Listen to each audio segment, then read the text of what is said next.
you mentioned maybe it was a month ago or so where you were like, you know what? I'm not going to play Fortnite until cars come into play. I want to stream Warzone. I'm having more fun with that. Content's popping off. Cars come in. You're getting in there here and there.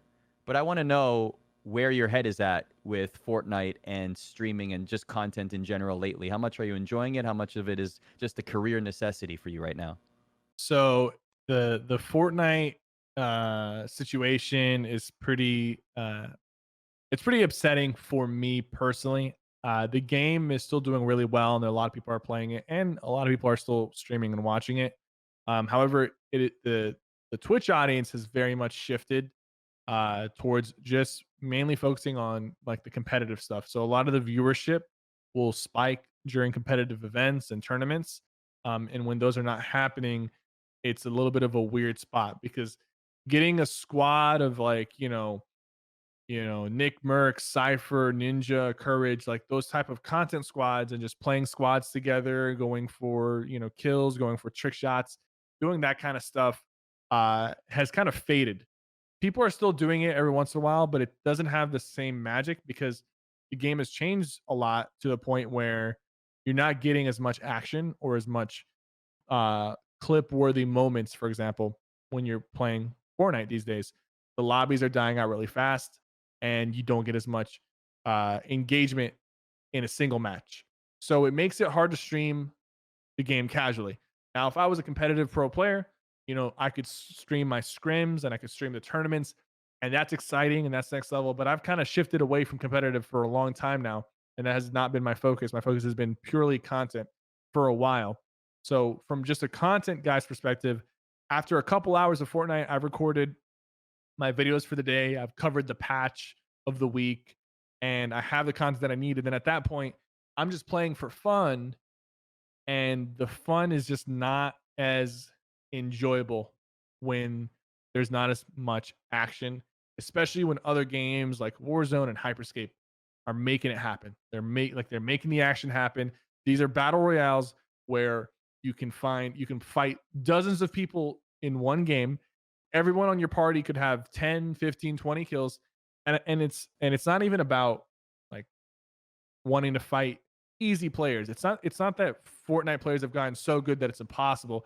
It's just the way the matches are playing out, whether your lobby is filled with good players or bad players, is 80% of the lobby is deleted by the time the first circle closes.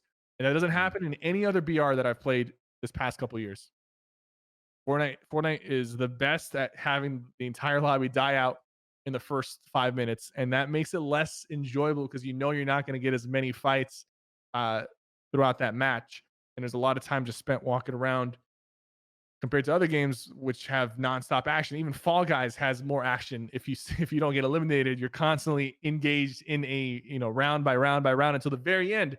You're nonstop playing and into it and competing. Um, and right now, Fortnite's pacing is just so much slower than all these other games.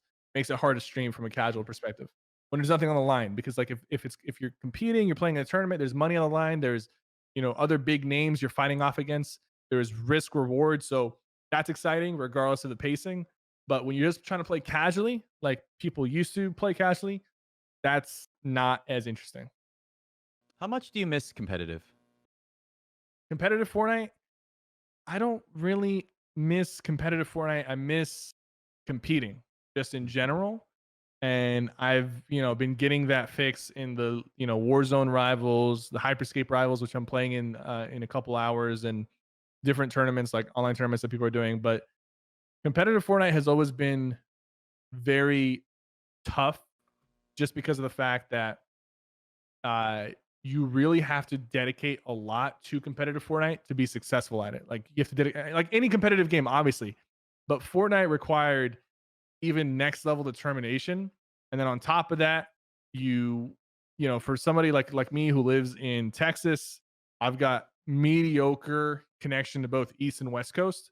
And for a long time, the game was very, very ping reliant. It still is, not as much as it used to be. And for a long time, that's been like a big, struggle for me. Like when I played and I was actually practicing every day, like I, earned a few $1,000s in competitive, almost qualified for the World Cup. That was exciting. Those were cool moments I'll never forget. But to do that, I had to sacrifice a lot on the content side. I wasn't making the videos I'm making right now. I wasn't getting the viewership, especially on YouTube, that I'm getting right now. I sacrifice viewership and I sacrifice content to do decent and competitive. But at the end of the day, it just wasn't worth it for me long term. If there was no pandemic and if the Fortnite World Cup 2020 had happened, like there were rumors out there to be, same prize pools, pomp and circumstance, massive event, would that have lured you to try one more time? I don't think so, No. because like, let me think about it. Like let's assume right now there is a 2020 World Cup. If I wanted to compete and actually qualify, because when I compete, I don't want to just be average. I want to actually give myself the best shot possible. Like when I go into something like that, I want to go all in, and that's just like that's how my personality is. That's how I approach these things. I want to go all in. So if I wanted to go all in, I would have had to rent out an apartment or a house on the East Coast, do a little boot camp where I fly out there with other players and I'm practicing every day.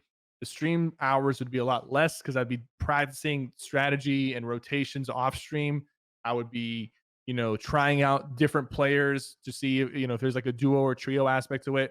Uh, a lot of tryouts with different players to try to find a squad that works.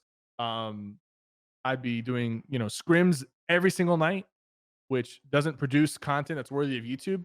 So Mhm. I would basically, in the grand scheme of things, I would literally be losing hundreds of thousands of dollars to pursue this competitive Fortnite, and there's a chance I don't even qualify, right? So there's a chance it doesn't work out, or I do qualify and maybe I make it to the World Cup, and I'm like, you know, 78th place, and I get $50,000. So it would be a huge gamble, and there wouldn't even be any content produced from it, like any real, like substantial content produced from it.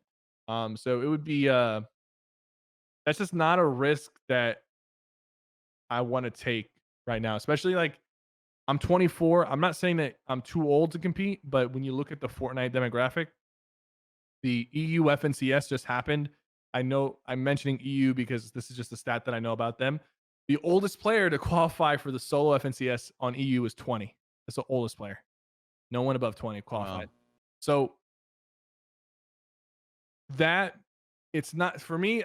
People say that's like, oh, it's Fortnite. It's meant for the young pros. I don't think that's the case. I think Fortnite, the reason why it's dominated by the younger guys is very simple, right? Building and editing is a new mechanic that has been introduced with Fortnite that has only existed in the whole gaming sphere for the past 3 years, right? Not even. So this new mechanic, people have been improving on it every single day for the past 3 years. Even until today, people still improve from month to month with their building and editing capabilities. This does not translate to other games, and other games do not translate to building and editing.